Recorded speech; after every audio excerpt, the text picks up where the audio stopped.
जय हिंद। मैं संजय सिंह आप सभी को आप सबके YouTube channel Sanjay online study zone पर स्वागत करता हूं। भारतीय संविधान से चैप्टर वाइज वीडियो का सिलसिला में ला रहा हूं और ये छठी वीडियो होगा जिसमें शासन प्रणाली चैप्टर्स में ये वीडियो ला रहा हूं। इससे पहले भी कुछ चैप्टरों का क्वेश्चन आंसर मैं करवा चुका हूं। यदि आप लोग वो वीडियो नहीं देखें तो जाकर के वो वीडियो देख लें, उसके बाद इसे देखें। और इसमें शासन प्रणाली चैप्टर का होगा। यदि आप लोग को अच्छा लगता है तो लाइक, सब्सक्राइब एवं शेयर जरूर करें। तो चलिए स्टार्ट करते हैं। फर्स्ट क्वेश्चन नंबर फर्स्ट में क्या कह रहा है कि निम्नलिखित में से कौन सा राज्य का सबसे महत्वपूर्ण तत्व है? तो ऑप्शन नंबर ए में ध्वज, बी में राजधानी, सी में संप्रभुता और डी में शासनाध्यक्ष। तो ऑप्शन नंबर सी मेरा सही होगा कि संप्रभुता राज्य का सबसे महत्वपूर्ण तत्व है। राज्य के 4 महत्वपूर्ण तत्व होते हैं। पहला जनसंख्या, भूभाग, सरकार और संप्रभुता। ये 4 तत्व से ही राज्य बनते हैं। यदि ये 4 तत्व नहीं होंगे तो अंतरराष्ट्रीय दृष्टि पर राज्य की मान्यता नहीं दी जाएगी। तो ऑप्शन नंबर सी मेरा सही होगा। ठीक है, 4 महत्वपूर्ण तत्व कौन कौन होंगे? जनसंख्या, भूभाग होनी चाहिए, सरकार होनी चाहिए, सरकार का मतलब क्या, शासन या सत्ता होनी चाहिए, और संप्रभुता होनी चाहिए। तो ऑप्शन नंबर सी मेरा सही होगा। अगली क्वेश्चन की ओर चलते हैं। क्वेश्चन नंबर 2 में कह रहा है कि भारत की संप्रभुता के संबंध में निम्नलिखित में से कौन सा कथन सही है? भारत राष्ट्रमंडल का सदस्य है और बी में राष्ट्रमंडल के सदस्य के कारण भारत की संप्रभुता कम हो जाती है। तो ऑप्शन नंबर ए मेरा सही होगा। भारत एक राष्ट्रमंडल का सदस्य है और लेकिन इसके कारण ये नहीं कि उनकी संप्रभुता में कमी हो जाएगी। तो केवल ऑप्शन ए मेरा सही होगा। अगले क्वेश्चन की ओर चलते हैं। क्वेश्चन नंबर 3 में कह रहा है भारतीय संविधान में किस प्रकार की शासन प्रणाली की व्यवस्था की गई है? एक में है लोकतंत्रात्मक, बी में अध्यक्षात्मक, सी में संसदात्मक और डी में अर्ध लोकतंत्रात्मक। तो ऑप्शन नंबर सी में सही होगा। भारत में संसदात्मक शासन प्रणाली की व्यवस्था की गई है और यह कहाँ से ली गई है? तो ब्रिटेन के संविधान से लिया गया है संसदात्मक शासन प्रणाली। ठीक है, अगले क्वेश्चन की ओर चलते हैं। क्वेश्चन नंबर 4 में है कि संसदात्मक शासन प्रणाली व्यवस्था क्या है? संसदात्मक शासन प्रणाली व्यवस्था क्या है, इसके बारे में बताइए। ऑप्शन ए में कह रहा है न्यायपालिका का कार्यपालिका पर नियंत्रण होता है, बी में कार्यपालिका का न्यायपालिका पर नियंत्रण होता है, सी में कार्यपालिका का विधायिका पर नियंत्रण होता है और डी में विधायिका का कार्यपालिका पर नियंत्रण होता है। तो ऑप्शन नंबर डी मेरा सही होगा। विधायिका का कार्यपालिका पर नियंत्रण होता है। संसदात्मक शासन प्रणाली में विधायिका का कार्यपालिका पर नियंत्रण होता है। ऑप्शन नंबर डी मेरा सही होगा। अगले क्वेश्चन को चलते हैं। क्वेश्चन नंबर 5 में कह रहा है सर्वप्रथम संसदात्मक सरकार किस देश में आरंभ की गई थी? सबसे पहले संसदात्मक सरकार किस में? तो इसमें ऑप्शन देखिए और उत्तर बताइए। कमेंट बॉक्स में लिखिए उत्तर। तो ऑप्शन नंबर ए में कह रहा है ग्रेट ब्रिटेन में, बी में बेल्जियम में, सी में फ्रांस में और डी में स्विट्जरलैंड में। तो यदि हम देखें ऑप्शन नंबर ए को, ए क्या है? तो ग्रेट ब्रिटेन में, यूके में सबसे पहले संसदात्मक शासन प्रणाली का व्यवस्था की गई थी। सबसे पहले संसदात्मक शासन प्रणाली कहाँ? तो यूके में, ब्रिटेन में शुरू किया गया था। चलिए अगले क्वेश्चन को चलते हैं। क्वेश्चन नंबर 6 में कहा जा रहा है कि निम्नलिखित में से कौन सी भारतीय संविधान की विशेषता नहीं है? कौन है जो भारतीय संविधान की विशेषता नहीं है? संसदात्मक सरकार है, सही है। अध्यक्षात्मक सरकार है, ये भी सही है। और स्वतंत्र न्यायपालिका है, अच्छा, और संघात्मक सरकार है। तो कह रहा है ये ऑप्शन 4 ऑप्शन इसमें से कौन सा भारतीय संविधान की विशेषता नहीं है? तो ऑप्शन नंबर बी अध्यक्षात्मक सरकार, ये भारतीय संविधान की विशेषता नहीं है। अध्यक्षात्मक सरकार विशेषता नहीं है, जबकि संसदात्मक सरकार, संघात्मक सरकार तथा स्वतंत्र न्यायपालिका भारतीय संविधान की विशेषता है। तो ऑप्शन नंबर बी मेरा सही आंसर होगा। अगले क्वेश्चन की ओर चलते हैं। क्वेश्चन नंबर 7 की ओर। 7 में क्या कह रहा है? भारत में संसदीय प्रणाली की सरकार है क्योंकि लोकसभा जनता द्वारा प्रत्यक्ष रूप से निर्वाचित होती है। संसद संविधान का संशोधन कर सकता है, राज्यसभा को भंग नहीं किया जा सकता है और डी में मंत्रिपरिषद लोकसभा के प्रति उत्तरदायी होती है। क्यों आखिर संसदात्मक शासन प्रणाली है? तो इसका आंसर क्या होगा? तो ऑप्शन नंबर डी मेरा सही आंसर होगा। क्योंकि मंत्रिपरिषद लोकसभा के प्रति उत्तरदायी होते हैं। कौन? मंत्रिपरिषद लोकसभा के प्रति उत्तरदायी होते हैं, इसलिए भारत में संसदीय शासन प्रणाली की सरकार है। ठीक है, तो ऑप्शन नंबर डी मेरा सही आंसर होगा। और अगले क्वेश्चन की ओर चलते हैं। क्वेश्चन नंबर 8 में कह रहा है कि भारत के संदर्भ में निम्नलिखित कथन संसदीय शासन प्रणाली में निम्नलिखित में से कौन सा सिद्धांत संस्थागत रूप में निहित है। एक में मंत्रिमंडल की सदस्य संसद के सदस्य होते हैं। बी में है कि जब तक मंत्रियों को संसद का विश्वास प्राप्त रहता है तब तक ही वे अपने पद पर बने रहते हैं। और 3 में है राज्य का अध्यक्ष ही मंत्रिमंडल का अध्यक्ष होता है। तो निम्नलिखित में कौन सा कथन सही है।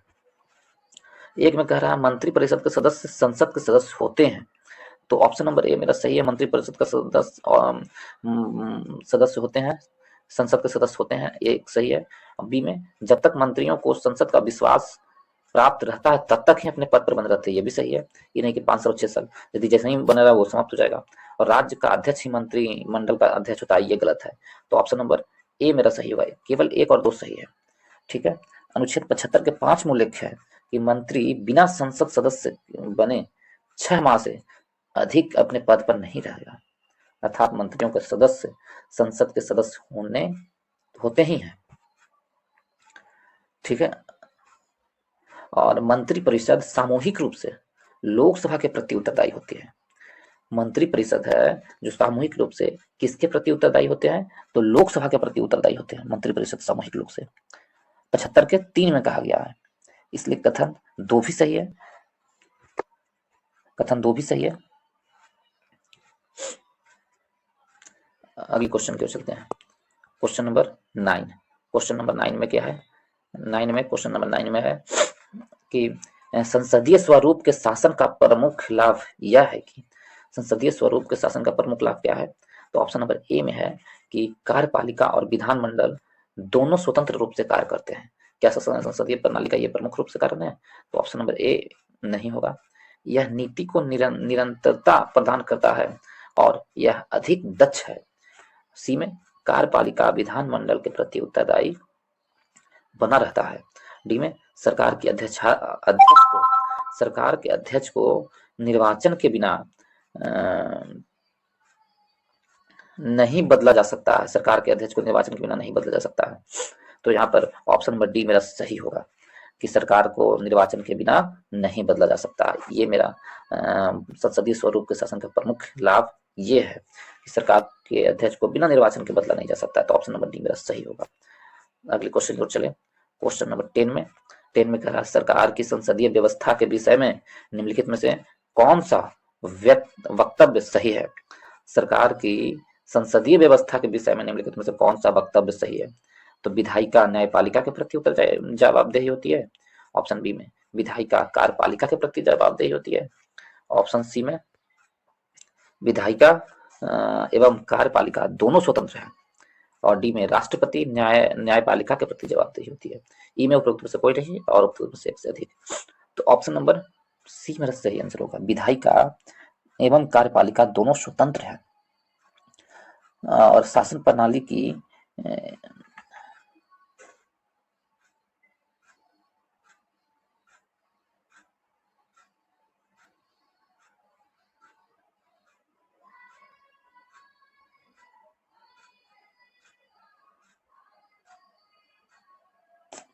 ऑप्शन नंबर सी मेरा सही होगा। तो संसदात्मक और अध्यात्मक भारत में ब्रिटेन के अनुसरण करते हुए संसदीय व्यवस्था अपनाया है। ऑप्शन नंबर सी मेरा सही होगा। ठीक है। अगली क्वेश्चन नंबर 11, निम्नलिखित कथनों में से उस एक को चुने जो मंत्रिमंडल स्वरूप की सरकार के अंतर्गत सिद्धांत को अभिव्यक्त करता है। तो कथन को चुनना है। कह रहा है ऐसी सरकार के विरुद्ध आलोकन को कम से कम करने की व्यवस्था जिसके उत्तरदायित्व जटिल है तथा उन्हें सभी के संतोष के लिए निष्पादित करना कठिन है। तो क्या ऑप्शन ए सही है। अगली ऑप्शन की ओर। ऑप्शन बी में कह रहा है कि ऐसी सरकार के काम काज में तेजी लाने की क्रियाविधि जिसके उत्तरदायित्व दिन प्रतिदिन बढ़ते जा रहे हैं। सरकार के जनता के प्रति सामूहिक उत्तरदायित्व को सुनिश्चित करने के लिए संसदीय लोकतंत्र की एक क्रियाविधि है। उस शासनाध्यक्ष के हाथों को मजबूत करने का एक साधन जिसका जनता पर नियंत्रण हंसमुख दशा में है। यदि इसमें देखें तो जो मंत्रिमंडल स्वरूप की सरकार के अंतर्निहित सिद्धांत को अभिव्यक्त करता है, प्रश्न ये कह रहा है मंत्रिमंडल स्वरूप के सरकार के अंतर्निहित सिद्धांत को अभिव्यक्त करता है, तो कौन अभिव्यक्त करता है? ऑप्शन नंबर सी मेरा सही होगा। सरकार के जनता के प्रति सामूहिक उत्तरदायित्व को सुनिश्चित करने के लिए संसदीय लोकतंत्र की एक क्रियाविधि है। ऑप्शन नंबर सी मेरा सही होगा। अगले क्वेश्चन की ओर चलें। क्वेश्चन नंबर 12 में कह रहा है, क्वेश्चन नंबर 12 में क्या कह रहा है? तो इसमें कहा जा रहा है राष्ट्रपति पद्धति में समस्त कार्यपालिका की शक्तियां निहित होती है। राष्ट्रपति पद्धति में समस्त कार्यपालिका की शक्तियां किसमें निहित होती है? ऑप्शन नंबर ए में राष्ट्रपति में, बी में कैबिनेट में, सी में व्यवस्थापिका में और डी में उच्च सदन में। तो ऑप्शन नंबर ए मेरा सही होगा, राष्ट्रपति में। राष्ट्रपति पद्धति में समस्त कार्यपालिका की शक्ति किसमें निहित होती है? तो राष्ट्रपति में निहित होती है। तो ऑप्शन नंबर ए मेरा सही होगा। अगली क्वेश्चन की ओर चलें। क्वेश्चन नंबर 18 की ओर 13 की ओर। 13 में क्या है? 13 में है भारत में राजनीतिक व्यवस्था के मूलभूत लक्षण है। क्या है मूलभूत लक्षण भारत में राजनीतिक व्यवस्था के? तो एक में यह एक लोकतंत्रात्मक गणतंत्र है, बी में इसमें संसदात्मक रूप की सरकार है, 3 में सर्वोच्च सत्ता भारत की जनता में निहित है, 4 में यह एक एकीकृत शक्ति का प्रावधान करती है। तो क्या करें, राजनीतिक व्यवस्था के मूलभूत लक्षण क्या है? भारत में राजनीतिक व्यवस्था के मूलभूत लक्षण क्या है? तो कह क्या रहा है कि कोट के सही उत्तर का चयन करें। तो इसमें कह रहा है कि यह एक लोकतांत्रिक गणतंत्र है, सही है। भारत एक लोकतांत्रिक गणतंत्र है, बिल्कुल सही। इसमें संसदात्मक रूप की सरकार है, तो यह भी सही है। भारत में संसदात्मक रूप की सरकार है। सर्वोच्च सत्ता भारत की जनता में निहित है, यह भी सही है। यह एक एकीकृत शक्ति का प्रावधान करती है, ये गलत है। तो मेरा ऑप्शन क्या होगा? बी ऑप्शन क्या सही होगा? 1, 2 और 3, ठीक है। और ऑप्शन नंबर बी मेरा सही होगा। अगले क्वेश्चन को चलते हैं। क्वेश्चन नंबर 13 में कह रहा निम्नलिखित कथनों पर विचार कीजिए। भारत एक लोकतांत्रिक राज्य व्यवस्था है, बी में भारत एक संप्रभुता संपन्न राज्य है, 3 में भारत में लोकतांत्रिक समाज है, 4 में भारत एक कल्याणकारी राज्य है। तो ऑप्शन नंबर कोट को सही दिखाना है, देख लीजिए। यदि हम इसको फिर से पढ़ें तो कह रहा है भारत एक लोकतांत्रिक राज्य व्यवस्था है, बिल्कुल सही। भारत का एक संप्रभुत्व राज्य संपन्न है, सही है। भारत में लोकतांत्रिक समाज है, सही है। भारत एक कल्याणकारी राज्य है, सही है। तो इस अनुसार मेरा आंसर क्या होगा? इस अनुसार मेरा आंसर 1, 2, 3, 4 ऑप्शन नंबर डी मेरा सही होगा। अगले क्वेश्चन की ओर चलते हैं। क्वेश्चन नंबर 15 में क्या है? निम्नलिखित में से कौन सी विशेषता भारतीय राजतंत्र की नहीं है? ऑप्शन नंबर ए में है एक संविधान संगत सरकार, बी में लोकतंत्रात्मक सरकार, सी में विधि का शासन, डी में सत्तावादी सरकार। तो कौन सही नहीं है? देखिए, एक संविधान संगत सरकार ये सही है भारत में, लोकतंत्रात्मक सरकार ये भी सही है भारत में, विधि का शासन ये भी सही है भारत में, सत्तावादी सरकार ये गलत है। लेकिन हमसे पूछा है आंसर क्या? भारतीय राजतंत्र की नहीं है, कौन सी व्यवस्था नहीं है? तो ऑप्शन नंबर डी मेरा सही होगा, सत्तावादी सरकार भारतीय राजतंत्र की विशेषता नहीं है। तो ऑप्शन नंबर डी मेरा सही होगा, ऑप्शन नंबर डी सही होगा। अगले क्वेश्चन की ओर चलते हैं। क्वेश्चन नंबर 16 में कह रहा है केंद्र सरकार और राज्य सरकार के प्राधिकार का स्रोत होता है। केंद्र सरकार और राज्य सरकार के प्राधिकार का स्रोत कहां से होता है? तो ऑप्शन नंबर ए में है भारतीय संविधान से, बी में भारत के राष्ट्रपति से, सी में भारत के प्रधानमंत्री से, डी में भारत के संसद से। तो केंद्र सरकार और राज्य सरकार के प्राधिकार का स्रोत कहां से प्राप्त होता है? भारत के संविधान से प्राप्त होता है। ऑप्शन नंबर ए मेरा सही होगा, भारत के संविधान से प्राप्त होता है। ऑप्शन नंबर ए मेरा सही होगा। अगले क्वेश्चन को चलते हैं। Question number 17। क्वेश्चन नंबर 17 में कह रहा है कि 17 नंबर क्वेश्चन में है निम्नलिखित में से विचार कीजिए और नीचे दिए गए कोट का सही उत्तर दीजिए। तो विचार कीजिए। कोट नंबर 1 में कह रहा है कि कोट नंबर 1 में कथन ए में भारत एक लोकतांत्रिक देश है, ठीक है, सही बात है, भारत एक लोकतांत्रिक देश है, ठीक।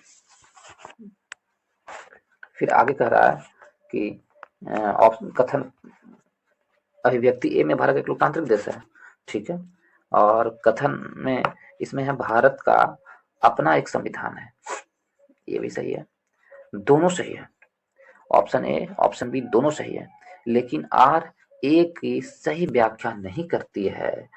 भारत का एक अपना संविधान है इसलिए लोकतांत्रिक देश है? नहीं, ऐसे तो बहुत देशों में अपना संविधान है लेकिन लोकतांत्रिक देश नहीं है। तो ऑप्शन क्या होगा इसमें? ऑप्शन बी मेरा सही होगा, इसके अनुसार ऑप्शन बी मेरा सही होगा, ठीक है। अगले क्वेश्चन की ओर चलते हैं। क्वेश्चन नंबर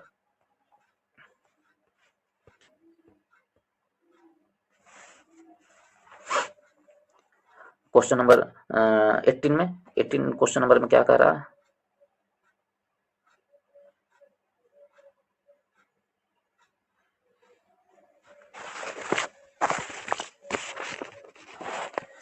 क्वेश्चन नंबर 18 में है कि कौन सा सुशासन की व्यवस्था नहीं है, विशेषता नहीं है, कौन सा सुशासन की विशेषता नहीं है? ऑप्शन नंबर ए में जवाबदेही, बी में पारदर्शिता, सी में कानून का नियम, डी में लाल फीताशाही। तो सुशासन की व्यवस्था नहीं है, ऑप्शन नंबर डी सुशासन की व्यवस्था नहीं है, लाल फीताशाही सुशासन की व्यवस्था नहीं है।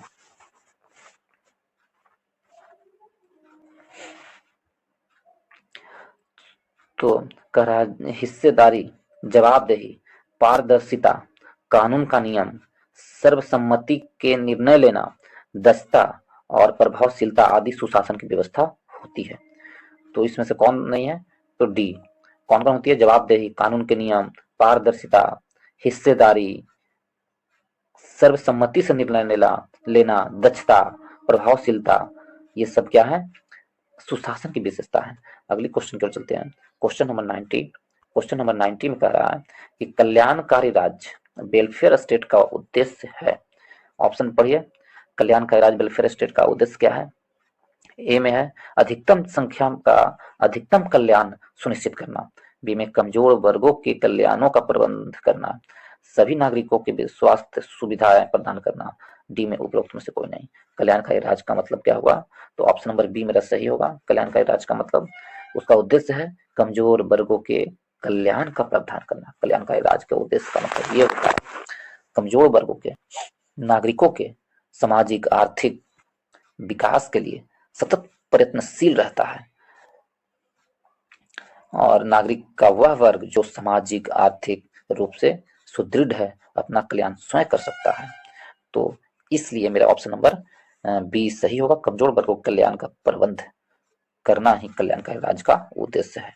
अगले क्वेश्चन की ओर चलें। क्वेश्चन नंबर 20 में है राज्य हर जगह है, यह अंत कोई छोड़ता है, यह वक्तव्य किस धारणा की व्याख्या करता है? तो यह वक्तव्य किस धारणा की व्याख्या करता है? एक में कल्याणकारी राज्य की, कम्युनिस्ट राज्य की, लोकतांत्रिक राज्य की, या पुलिस राज्य की? ऑप्शन ये कह रहा है क्वेश्चन राज्य हर जगह है, यह अंतराल शायद ही कोई छोड़ता है, यह वक्तव्य कल्याणकारी राज्य की है। ऑप्शन नंबर ए मेरा सही होगा। यह वक्तव्य किसकी है? कल्याणकारी राज्य की है। अगली क्वेश्चन की ओर चले। क्वेश्चन नंबर 21 में कह रहा है कौन सा एक भारतीय संविधान का दर्शन नहीं है? भारतीय संविधान का दर्शन नहीं है कल्याणकारी राज्य, समाजवादी राज्य, राजनीतिक राज्य, या साम्यवादी राज्य? तो भारतीय संविधान का दर्शन नहीं है। आप लोग ऑप्शन देख करके आंसर बताइए और कमेंट बॉक्स में लिखिए, कितना सही होता है ये भी आप लोग चेक करते जाइए। तो ऑप्शन ए में देख रहे हैं कल्याणकारी राज्य भारतीय संविधान की दर्शन है, ये सही है। समाजवादी राज्य भी है भारतीय संविधान की, राजनीतिक समानता भी है, किसी को भी राजनीतिक में उतरने का समानता दी गई है, ये तीनों है। तो मेरा कौन नहीं है? ऑप्शन नंबर डी मेरा सही आंसर होगा। ऑप्शन नंबर डी इसके अनुसार संविधान का दर्शन नहीं है, तो ऑप्शन नंबर डी मेरा सही आंसर होगा। अगले क्वेश्चन की ओर चले। क्वेश्चन नंबर 22 में निम्नलिखित कथनों पर में कौन सही है? भारतीय संविधान अध्यक्षात्मक है, भारत एक नाम मात्र का राजतंत्र है, सी में भारत एक कुलीन तंत्र है, डी में भारत एक संसदात्मक प्रजातंत्र है। तो कथन कौन सा सही है? भारत एक क्या है? तो संसदात्मक प्रजातंत्र है। ऑप्शन नंबर डी मेरा सही होगा। भारत एक संसदात्मक प्रजातंत्र है, ठीक है। अगले क्वेश्चन की ओर। प्रजातंत्र का मतलब क्या है? जनता में निहित होती है शक्ति। प्रजातंत्र में शक्ति किसमें निहित होती है? जनता में होती है। और जनता के द्वारा ही प्रतिनिधि शासन सत्ता पर संचालन करते हैं, इसलिए भारत एक संसदात्मक प्रजातंत्र है। ऑप्शन नंबर 22 का डी मेरा आंसर सही होगा। अगली क्वेश्चन को चलते हैं, क्वेश्चन नंबर 23। भारत में राजनैतिक सत्ता का प्रमुख स्रोत कौन सा है? तो राजनैतिक सत्ता का प्रमुख स्रोत भारत में कौन सा है? तो इसे आप बता सकते हैं। ऑप्शन बताइए कौन सा है। ऑप्शन ए में जनता, बी में संविधान, सी में संसद और डी में राष्ट्रपति। तो मेरा आंसर क्या सही होगा? ऑप्शन नंबर ए मेरा सही होगा। राजनीतिक सत्ता का प्रमुख स्रोत जनता है। भारत में प्रमुख स्रोत कौन है? जनता है, क्योंकि भारतीय संविधान का आरंभ होता है हम भारत के लोग के साथ ही होता है, इसलिए प्रमुख स्रोत जनता है। तो भारत का एक लोकतांत्रिक राज्य है, अर्थात भारत में राज्य सत्ता जनता में ही निहित है। जनता को अपने प्रतिनिधित्व में निर्वाचन करने का अधिकार है, इसलिए राजनीतिक सत्ता का प्रमुख कौन है? जनता है। अगली क्वेश्चन को चले, क्वेश्चन नंबर 24 में है, निम्नलिखित में से कौन सा एक अध्यक्षात्मक शासन प्रणाली का आधारभूत है तत्व है? अध्यक्षात्मक शासन प्रणाली, संविधान की कठोरता, एकल कार्यपालिका, सी में व्यवस्थापिका की सर्वोच्चता, डी में अवशिष्ट अधिकार राज्यों के पास होना। तो ऑप्शन नंबर बी मेरा सही होगा, व्यवस्थापिका की सर्वोच्चता। ऑप्शन नंबर बी सही होगा। अध्यक्षात्मक शासन प्रणाली में क्या होता है? एकल कार्यपालिका होती है, केवल अध्यक्ष ही कार्यपालिका होती है। ऑप्शन नंबर बी मेरा सही होगा, एकल कार्यपालिका। जहां अध्यक्षात्मक सरकार होती है वहां एकल कार्यपालिका सत्ता में केंद्रित होती है। ऑप्शन नंबर सी मेरा सही होगा। अगले क्वेश्चन की ओर चलते हैं, क्वेश्चन नंबर 20 में निम्नलिखित में से कौन सा सही है? अध्यक्षात्मक शासन प्रणाली की विशेषता है। तो अध्यक्षात्मक शासन प्रणाली की विशेषता, ऑप्शन नंबर ए में कह रहा है कार्यकारिणी का प्रमुख राष्ट्रपति होता है, बी में कह रहा है राष्ट्रपति अपने मंत्रिपरिषद का चयन स्वयं करते हैं, सी में राष्ट्रपति व्यवस्थापिका को भंग नहीं कर सकता है, डी में ऊपर वर्णित सभी तथ्य सही है। तो ऑप्शन नंबर डी मेरा सही होगा। यदि जहां अध्यक्षात्मक सरकार होगी वहां कार्यकारिणी का प्रमुख राष्ट्रपति होगा, ये भी सही है। और राष्ट्रपति अपने मंत्रिपरिषद का चयन स्वयं करते हैं, ये भी सही है। और सी में राष्ट्रपति व्यवस्थापिका को भंग नहीं कर सकता है, ये भी सही है। तो इस अनुसार ऑप्शन नंबर डी मेरा सही होगा। क्वेश्चन 25 का ऑप्शन नंबर डी मेरा सही होगा। नेक्स्ट क्वेश्चन चलते हैं, क्वेश्चन नंबर 26 में कह रहा है भारत में प्रजातंत्र इस तथ्य पर आधारित है कि संविधान लिखित है, यहाँ मौलिक अधिकार प्रदान किए गए हैं, जनता को सरकारों की चुनने तथा बदलने का अधिकार प्राप्त है, डी में है यहाँ राज्य के नीति निदेशक तत्व है। तो इन सभी में सबसे बेहतर आंसर क्या है? ऑप्शन नंबर सी।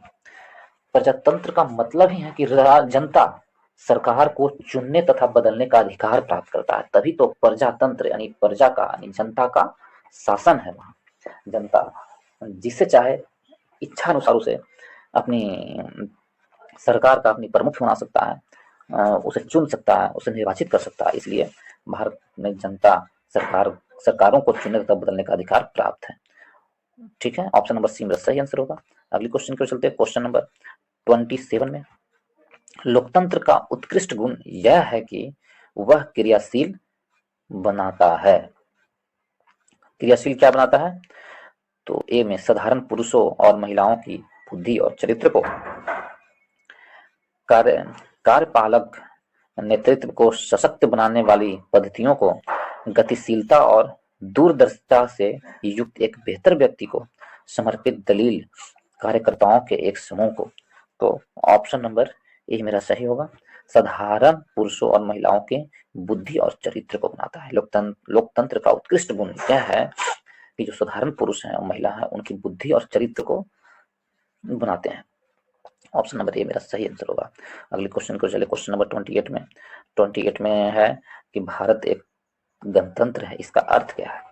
सभी मामलों में अंतिम अधिकार जनता के पास है, इसलिए गणतंत्र है। अच्छा, अगली ऑप्शन में भारत में संसदीय शासन नहीं है, सी में भारत में वंशानुगत शासन नहीं है, डी में भारत राज्यों का संघ है। तो गणतंत्र होना इसका मतलब हुआ भारत में वंशानुगत शासन नहीं है। ऑप्शन नंबर सी मेरा सही होगा। ठीक है, गणतंत्र का आशय क्या होता है कि राष्ट्र का प्रधान निर्वाचित होता है, यह वंशानुगत नहीं हो सकता। भारत में राष्ट्र का प्रधान अर्थात राष्ट्रपति निर्वाचित होते हैं, इस प्रकार भारत एक गणतंत्र राज्य है, नहीं वंशानुगत शासन नहीं है। तो ऑप्शन नंबर सी में सही होगा 28 का। अगले क्वेश्चन को चलते हैं, क्वेश्चन नंबर 29 में क्या है, कह रहा है कि भारत एक गणतंत्र है जिसमें अंतर्निहित है। तो ऑप्शन 4 दिया हुआ, इसको आप आंसर बताइए। तो जिसमें क्या निहित है, देश में एक जनतांत्रिक व्यवस्था की सरकार होती है, ये गलत है। क्यों गणतंत्र है, अभी हमने बताया। तो हमने अभी क्या बताया, राज्य का अध्यक्ष निर्वाचित होते हैं, इसलिए भारत एक गणतंत्र राज्य है। राज्य के अध्यक्ष निर्वाचित होते हैं, इसलिए भारत एक गणतंत्रात्मक राज्य है। ऑप्शन नंबर ए मेरा सही होगा। अगली क्वेश्चन को चलते हैं, क्वेश्चन नंबर 30। राज्य और केंद्र सरकार के प्राधिकार प्राप्त होता है। राज्य और केंद्रीय सरकार के प्राधिकार कहाँ से प्राप्त होते हैं? तो राज्य और केंद्र सरकार का प्राधिकार, 4 ऑप्शन दिए हुए हैं, इसमें से आप लोग देखकर आंसर बताइए। तो आंसर क्या होगा मेरा, ऑप्शन नंबर ए मेरा सही होगा। राज्य के, भारत के संविधान से प्राप्त होता है। राज्य और केंद्र सरकार का जो प्राधिकार प्राप्त होता है वो भारतीय संविधान से प्राप्त होता है। ऑप्शन नंबर ए मेरा सही आंसर होगा। अगले क्वेश्चन को चलते हैं, क्वेश्चन नंबर 31 में है, निम्नलिखित में से किसने विनिर्धारित होता है कि भारत का संविधान परिसंघीय है? भारत का संविधान परिसंघीय है, किससे विनिर्धारित होता है? तो ऑप्शन ए में है, संविधान लिखित और अन्वय है। न्यायपालिका स्वतंत्र है। सी में अवशिष्ट शक्तियों का केंद्र में निहित होना। डी में केंद्र और राज्यों के बीच शक्तियों का विवरण। तो ऑप्शन नंबर डी मेरा सही होगा। केंद्र और राज्यों के बीच शक्तियों का वितरण ही, केंद्र और राज्यों के बीच शक्तियों का वितरण ही भारत के संविधान का परिसंघीय है, ये बतलाता है, केंद्र और राज्यों के बीच शक्तियों का वितरण। ऑप्शन नंबर डी मेरा सही है। अगले क्वेश्चन को चलते हैं, क्वेश्चन नंबर 32 में, भारतीय संविधान कैसा है? कठोर है, लचीला है, ना ही कठोर है ना ही लचीला है, अंशतः कठोर अंशतः लचीला है। तो ऑप्शन नंबर डी मेरा सही आंसर होगा 32 का। भारत के संविधान अंशतः कठोर और अंशतः लचीला है। तो 32 का ऑप्शन नंबर बी सही होगा। कठोर नम्य का मिश्रण होता है, भारतीय संविधान का कठोर और नम्य का मिश्रण माना जाता है, अतः यह अंशतः कठोर अंशतः लचीला है। इसलिए उपबंधों में संसद का साधारण बहुमत से ही संशोधन किया जाता है। भारतीय संविधान का संशोधन संसद के साधारण बहुमत से ही संशोधन किया जाता है, जबकि कुल उपबंधों में संशोधन के लिए अनुच्छेद 368 के अधीन 2/3 बहुमत की आवश्यकता होती है। कुछ उपबंध हैं जिसमें संशोधन यदि संविधान में करना है तो उसमें अनुच्छेद 368 के 2/3 बहुमत की आवश्यकता होती है। साथ ही कुछ अन्य उपबंधों में संसदों के लिए संशोधन की विशेषता में बहुमत के अतिरिक्त आधे से अधिक राज्यों का समर्थन की आवश्यकता भी होती है, समझे, यदि संशोधन करना हो तो। ऑप्शन नंबर डी मेरा सही होगा, अंशतः कठोर और अंशतः लचीला है हमारे संविधान में। अगले क्वेश्चन को चलते हैं, क्वेश्चन नंबर 33 में है, भारत के संविधान, भारत की संसदीय शासन प्रणाली एवं ब्रिटेन की संसदीय शासन प्रणाली में अंतर का बिंदु निम्नलिखित में से कौन सा है? दोनों में क्या अंतर है भारतीय संविधान और, देखिए, सामूहिक उत्तरदायित्व वो ब्रिटेन में भी है, यहाँ भी है। न्यायिक समीक्षा, द्वितीय संसदात्मक व्यवस्था, ये भी ब्रिटेन में है। द्विसदनात्मक व्यवस्था ब्रिटेन में भी है। वास्तविक एवं नाम मात्र की कार्यपालिका, ये भी ब्रिटेन में है और भारत में भी है। राष्ट्रपति क्या है, वास्तविक एवं नाम मात्र की कार्यपालिका है। द्विसदनात्मक व्यवस्था भारत में भी है, एक लोकसभा एक राज्यसभा, और सामूहिक उत्तरदायित्व ये भी भारत में है। तो ब्रिटेन में भी है, भारत में भी है, ये तीनों। लेकिन ऑप्शन नंबर बी मेरा, न्याय की समीक्षा केवल भारत में है और अमेरिका में है न्याय की समीक्षा, लेकिन ब्रिटेन में नहीं है। तो मूल अंतर संसदीय शासन का क्या होगा, ऑप्शन नंबर बी मेरा सही आंसर हो गया, न्यायिक समीक्षा। अगली क्वेश्चन को चलते हैं, क्वेश्चन नंबर 34 में निम्नलिखित कथनों पर विचार कीजिए। तो विचार कीजिए इस कथनों पर और कूट का सही उत्तर चुनें। ऑप्शन ए में कह रहा है, भारत के संविधान में एक संघीय प्रणाली का प्रावधान है और कारण है उसने एक बहुत शक्तिशाली केंद्र की रचना की है। क्या संघीय प्रणाली के कारण ही बहुत शक्तिशाली केंद्र की रचना हुई है? तो ऐसा नहीं है। ऑप्शन ए में कह रहा है ए और सही है, आर ए की सही स्पष्टीकरण है। बी में आर और ए दोनों सही है, आर ए की सही स्पष्टीकरण नहीं है। ए सही है, आर गलत है। डी में ए गलत है, आर सही है। तो ऑप्शन नंबर बी मेरा सही आंसर होगा।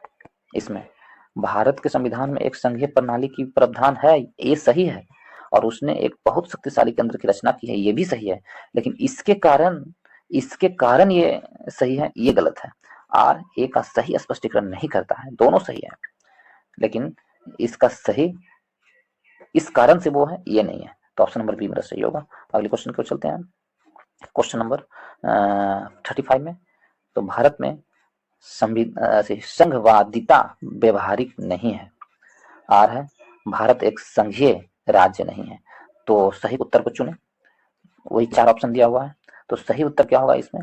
ऑप्शन नंबर ए को देखें कि भारत में संघवादिता व्यवहारिक नहीं है और भारत एक संघीय राज्य नहीं है, भारत एक संघीय राज्य है। ये गलत है आर, जबकि ए सही है। संघवादिता व्यवहारिक नहीं है भारत में। ऑप्शन सी मेरा सही आंसर होगा।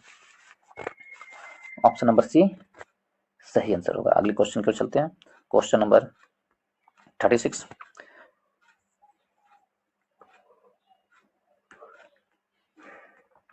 36 में क्या है? 36 में है कि संविधान भारत कौन से एक भारत के संविधान का संघीय लक्षण नहीं है? भारत के संविधान का संघीय लक्षण नहीं है। ऑप्शन ए में केंद्र तथा राज्यों के बीच शक्तियों का बंटवारा। ऑप्शन बी में पूर्ण रूप से लिखित संविधान। ऑप्शन सी में एक गहरी नागरिकता। ऑप्शन डी में स्वतंत्र न्यायपालिका। संघीय संघीय लक्षण नहीं है, तो ये तो सही है, केंद्र एवं राज्यों के बीच शक्तियों का बंटवारा संघीय लक्षण है। पूर्ण रूप से लिखित संविधान, ये भी सही है। और स्वतंत्र न्यायपालिका, ये भी सही है। संघीय संविधान का संघीय लक्षण बनाने के लिए तीनों सही है, परंतु एक गहरी नागरिकता सही नहीं है। तो यहाँ पर आंसर क्या होगा? ऑप्शन नंबर सी मेरा आंसर होगा 36 का। अगले क्वेश्चन की ओर चलें। क्वेश्चन नंबर 37 में है कि भारतीय संविधान की व्यवस्था में कौन से एकात्मक तत्व पाए जाते हैं? एक में क्या है? लिखित संविधान, कठोर संविधान, संविधान की सर्वोच्चता, राज्यपाल की नियुक्ति, शक्तियों का विकेंद्रीकरण और राज्य विधेयक का राष्ट्रपति की स्वीकृति, संवैधानिक संकट और एक सर्वोच्च न्यायपालिका। क्या होगा? तो इसको हम यदि देखें 37 का ऑप्शन नंबर, तो ऑप्शन नंबर ई मेरा सही होगा इसमें। ऑप्शन नंबर ई सही होगा। यदि इसमें देखें राज्य विधेयक का राष्ट्रपति के स्वीकृत, राज्यपाल की नियुक्ति और संवैधानिक संकट, ये क्या है? तो ये जिस ऑप्शन में सही होंगे वही सही होंगे, जबकि इसमें कोई भी ऑप्शन में ये 4 नहीं है। तो ऑप्शन नंबर ई उपरोक्त में से कोई सही नहीं है। अगले क्वेश्चन की ओर चले। क्वेश्चन नंबर 37 में इनमें से कौन सा भारतीय संविधान संघीय व्यवस्था में एकात्मक तत्व है? एकात्मक तत्व कौन सी है? तो एकात्मक तत्व के बारे में बोल रहा है। ऑप्शन ए में फर्स्ट में है शक्तियों का विकेंद्रीकरण, राज्यों की नियुक्ति, राज्यपालों की नियुक्ति, राज्यसभा में असमान प्रतिनिधित्व, न्यायिक पुनरावलोकन, अखिल भारतीय सेवाएं, द्विसदनात्मक व्यवस्था, द्विसदनात्मक व्यवस्था। तो ऑप्शन नंबर बी मेरा सही होगा। ऑप्शन बी में क्या है? इसमें ऑप्शन नंबर बी मेरा सही होगा। क्या ऑप्शन नंबर बी मेरा सही होगा? ऑप्शन नंबर बी मेरा सही होगा। कह रहा है कि 2, 3 और 5 सही है। भारतीय संघीय व्यवस्था में एकात्मक तत्व है। क्या क्या एकात्मक तत्व है संघीय व्यवस्था में? तो 2 में राज्यपाल की नियुक्ति, ये होंगे एकात्मक तत्व होनी चाहिए। राज्यसभा में असमान प्रतिनिधित्व, ये होगी। और 5 में है अखिल भारतीय सेवाएं, ये भारतीय संविधान में एकात्मक तत्व है। अगले क्वेश्चन की ओर चलिए। क्वेश्चन नंबर 39 में कह रहा है कि भारत में संघीय व्यवस्था से संबंधित निम्नलिखित कथनों में से कौन सा सही है? संघीय व्यवस्था से संबंधित कौन सा कथन सही है? तो कथन चुनना है, संविधान शासन की मूल संरचना के लिए एक संघीय व्यवस्था की प्रस्ताव रख करता है। 2 में एकात्मक झुकाव का उसमें सशक्त मिश्रण है। 3 में दोनों संघ तथा राज्य विधायी का संप्रभुता संपन्न है। और 4 में है कि विधायी की ये वित्तीय तथा न्यायिक शक्तियां संघ तथा उसकी इकाइयों में मध्य विभाजित दी गई है। तो यदि पुट को देखें हम, तो कौन सा पुट सही है? सही पुट को चुनना है हमें। तो सही पुट इसमें कौन होगा? फिर से इसको पढ़िए। संविधान शासन की मूल संरचना के लिए एक संघीय व्यवस्था की प्रस्तावना करता है। ऑप्शन एक पुट सही, पुट नंबर 1 सही है। और 2 में एकात्मक झुकाव का उसमें सशक्त मिश्रण है, सशक्त मिश्रण है, ये भी सही है। और दोनों संघों में राज्य विधायिकाएं संप्रभुता, ये गलत है। और ऑप्शन नंबर सी में विधायिका वित्तीय तथा न्यायिक शक्तियां संघ तथा उसकी इकाइयों के मध्य विभाजित करती है, ये भी गलत है। तो इस प्रकार ऑप्शन नंबर बी मेरा सही होगा, 1 और 2 कुट सही है।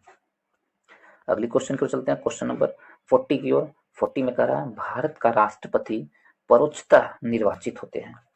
ठीक है, कारण है भारत में संसदीय प्रणाली को गणतंत्रवाद के साथ जोड़ा गया है। तो ये 4 ऑप्शन दिए गए हैं, इन 4 ऑप्शन में से कौन सा कुछ सही है?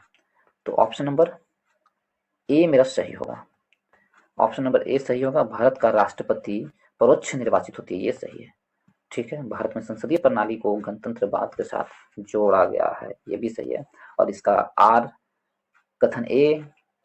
कथन आर के कारण ही कथन ए सही हो रहा है, तो स्पष्टीकरण भी सही करता है, तो ऑप्शन नंबर ए मेरा सही होगा।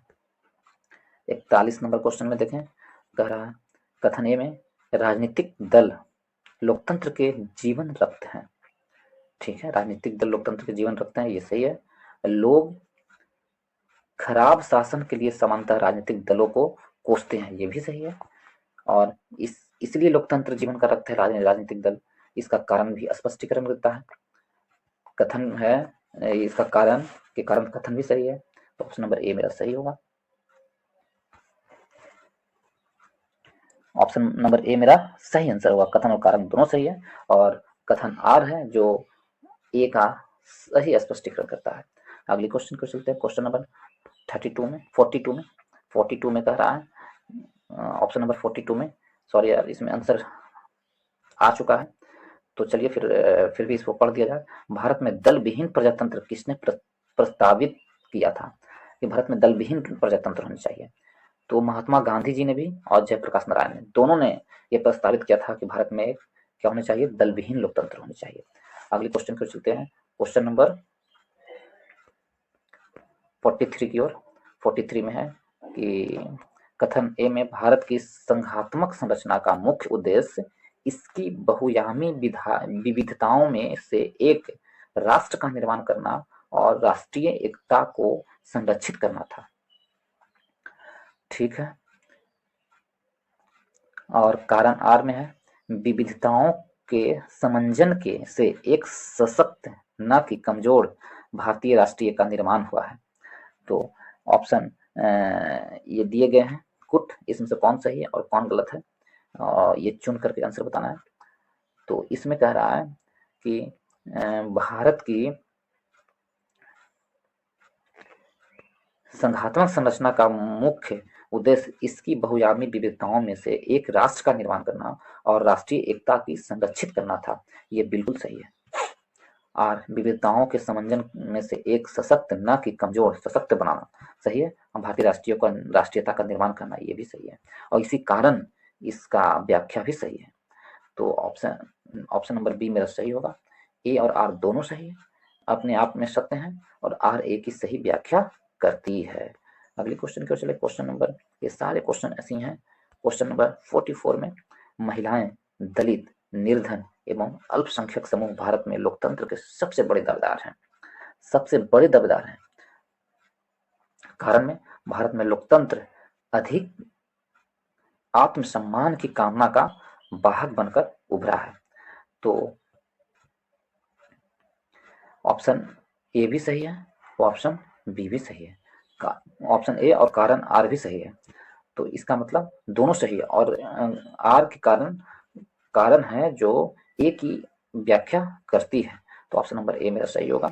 कथन कारण दोनों सही है और कारण कथन की व्याख्या सुस्पष्ट करती है, तो इसलिए ऑप्शन नंबर ए मेरा सही आंसर होगा। अगली क्वेश्चन को चलते हैं, क्वेश्चन नंबर 45 की ओर। भारतीय संविधान की बृहद होने के कारण क्या है, विस्तार होने के कारण क्या है? इसमें अनेक संविधान के अनुभवों को समाविष्ट है। अच्छा, अनेक अनुभवों को समाविष्ट है, ठीक है। इसमें विस्तृत प्रशासकीय प्रावधान है, यह एक बड़े देश के शासन से संबंधित है, यह संघ तथा राज्य सरकारों का संविधान है, तो इसमें ऑप्शन नंबर ए में देखें, इनमें अनेक संविधानों के अनुभवों का प्रविष्ट किया गया है, ये तो सही बात है। भारतीय संविधान अनेक संविधान से लिए गए हैं, सही है। इसमें विस्तृत राष्ट्रीय प्रावधान है, ये भी सही है। यह एक बड़े देश के शासन से संबंधित है, ये भी सही है। यह संघ और राज्य सरकारों का संविधान है, ये भी सही है। इसमें चारों ऑप्शन सही है, इसलिए ऑप्शन ई एक होनी चाहिए। इनमें से सभी सही है, सभी सही है।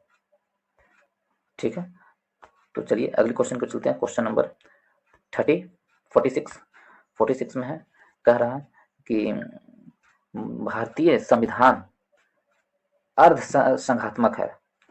भारतीय संविधान आर में, कथन आर में कारण है, कारण ए है जो कारण है कि भारतीय संविधान अर्ध संघात्मक है। कथन कह रहा है कि भारतीय संविधान ना तो संघात्मक है और ना ही एकात्मक है। तो कौन सा सही होगा? भारतीय संविधान ना तो संघात्मक है और ना ही एकात्मक है, तो इसका मतलब यदि ऑप्शन कारण को देखें, भारतीय संविधान अर्ध संघात्मक है, यदि ये कह रहा है तो ऑप्शन नंबर ए मेरा सही होगा, अर्ध संघात्मक है।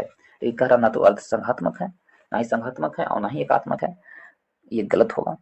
तो ऑप्शन नंबर सी मेरा सही होगा।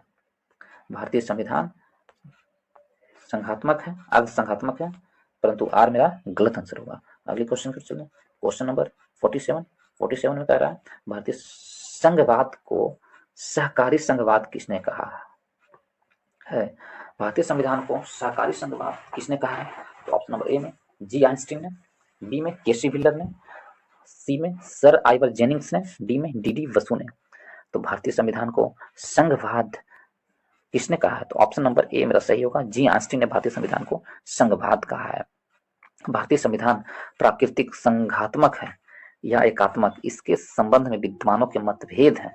कुछ विद्वान इसे संघात्मक संविधान की संज्ञा देते हैं, जबकि कुछ विद्वान इसे एकात्मक संविधान मानते हैं।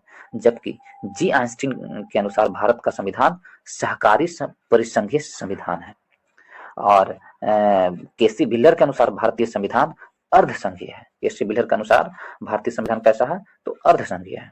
तो ऑप्शन नंबर ए मेरा सही होगा। संघवाद, सहकारी संघवाद किसने कहा है? तो जी आइंस्टीन ने कहा है। ऑप्शन नंबर ए 47 का सही होगा। 48 नंबर क्वेश्चन में कह रहा है कि किसने कहा था भारत अर्ध संघात्मक राज्य है? अभी हमने तुरंत इसका आंसर दिया है, अर्ध संघात्मक राज्य है। बताइए आंसर। तो आंसर ऑप्शन नंबर डी मेरा सही होगा, केसी व्हीलर ने कहा है भारतीय संविधान एक अर्ध संघात्मक सरकार है, संघात्मक राज्य है। ऑप्शन नंबर डी मेरा सही आंसर होगा। अगले क्वेश्चन को चलें। क्वेश्चन नंबर 49 में है कि भारतीय संविधान के विषय में निम्नलिखित कथनों पर विचार करें। भारतीय संविधान, निम्नलिखित कथन पर को विचार करें। भारतीय संविधान कठोर तथा अधिक लचीले के मध्य एक अच्छा संतुलन स्थापित करता है।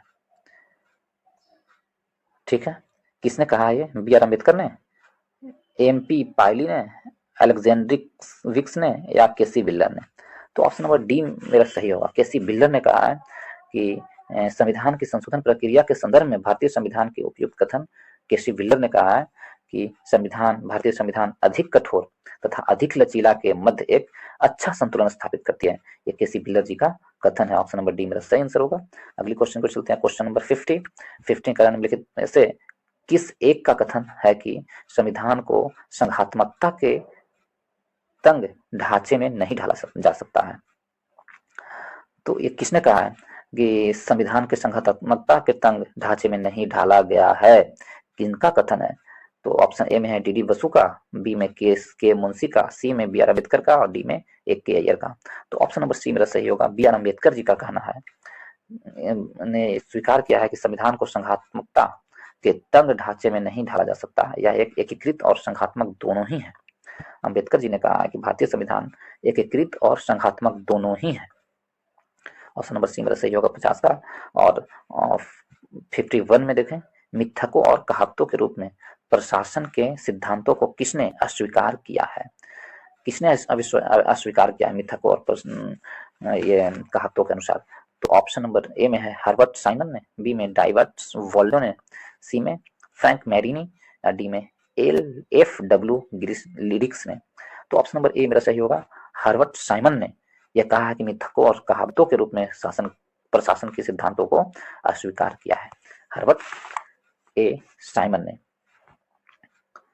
जबकि ड्वाइट वॉल्डो, फ्रैंक मैरिनो और एफ.डब्ल्यू. रिक्स ने मिथकों और कहावतों के रूप में प्रशासन के सिद्धांतों को स्वीकार किया है। और किसने अस्वीकार किया? हर्बर्ट साइमन ने अस्वीकार किया। बाकी ये तीनों ऑप्शन है, इन्होंने स्वीकार किया है। अगले क्वेश्चन को चले, क्वेश्चन नंबर 52 में कह रहा है कि विधि और स्वाधीनता के बीच सबसे उपयुक्त संबंध को निम्नलिखित में से कौन सा प्रतिबिंबित करता है? ऑप्शन ए में है, यदि विधियां अधिक होती है तो स्वाधीनता कम होता है। गलत है। यदि विधि नहीं है तो स्वाधीनता भी नहीं है।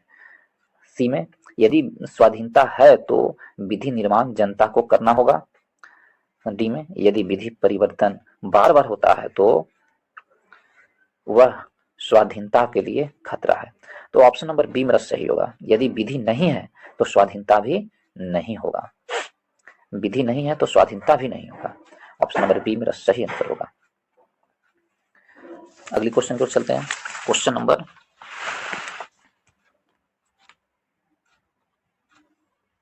53 की ओर चलते हैं। इसमें क्या है, निम्नांकित में से कौन विकास प्रशासन की अवधारणा से संबंधित है? प्रशासन की अवधारणा से संबंधित है। तो ए में फ्रेड डब्ल्यू रिक्स ने, बी में फ्रैंक मैरिनी, सी में एडल्ट मेयो और डी में गिबलर अस्बोर्न। तो ऑप्शन नंबर ए मेरा सही होगा, फ्रेड डब्ल्यू रिक्स ने। ऑप्शन नंबर ए मेरा सही होगा, फ्रेड डब्ल्यू रिक्स ने।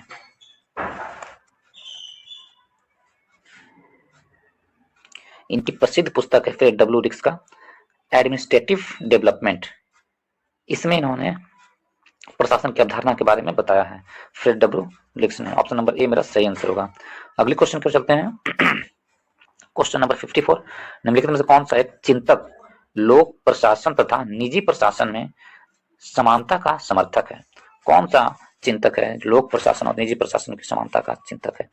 तो इसमें ऑप्शन दिया हुआ चारों ऑप्शन में से कौन सा मेरा सही होगा? तो ऑप्शन नंबर डी मेरा सही होगा। हेनरी फ्योल ने कहा है कि लोक प्रशासन और निजी प्रशासन में समानता का समर्थन किया है, हेनरी फ्योल ने।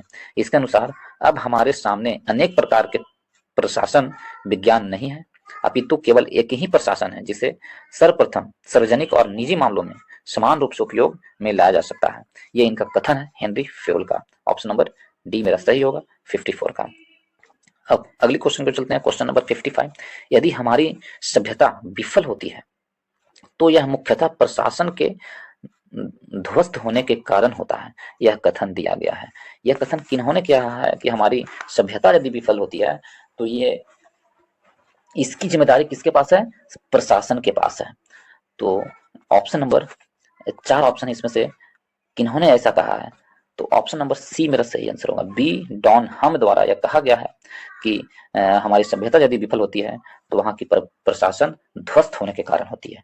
ऑप्शन डॉन हम